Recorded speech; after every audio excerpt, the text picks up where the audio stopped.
teritoriji Žagubice i Majdanpeka, čini mi se, i recimo tamo bi trebalo iskopati 70 miliona tona materijala, odnosno 50 miliona tona otkrivke takozvane, da bi se došlo do 20 miliona tona rudnog ležišta.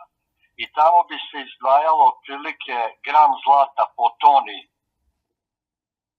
tog rudnog ležišta i otprilike bilo bi izdvojeno nekih 20 tona zlata.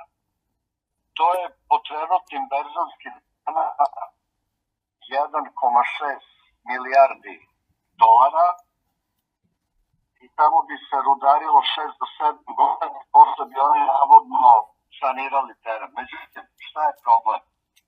Problem je u tom što bi se za luženje zlata koristio natrijum cijanid.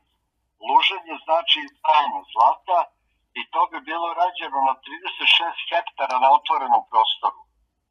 Natrijum cijanid je ekstremno toksična materija, postoji ozbiljan rizik od procurivanja. Pored toga, još nekih polutanata u toj jalovini i ne postoji ni jedan normalan razlog da se zbog 1,6 milijardi dolara da toj kompaniji, mislim da je Dundee Precious Metals, to je kanadska kompanija, da toliki prostor da bi oni izvukli 20 tona zlata i onda otišli negde drugde.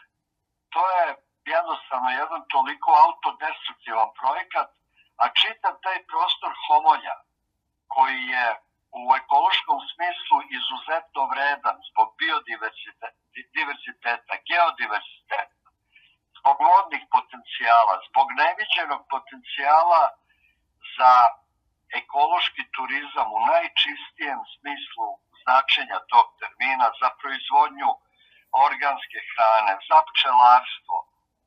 Tamo je i klisura i kanjon Mlave, manastir Vitovnica, drugi sakralni istorijski objekti. Jednostavno, taj kraj bi mogao mnogo više da prihoduje od turizma, od proizvodnje hrane, bez ikakvog ugrožavanja životne sredine. Ukoliko se započne sa tom eksploatacijom zlata, oni će verovatno širiti rudna ležišta, istraživaće i dalje i to će biti trajno devastiran i neupotrebljiv prostor. Dakle, taj projekat nema ni jedno razumno, racionalno objašnjenje zašto bi država Srbija dopustila privatnoj stranoj rudarskoj kompaniji da to izvodi.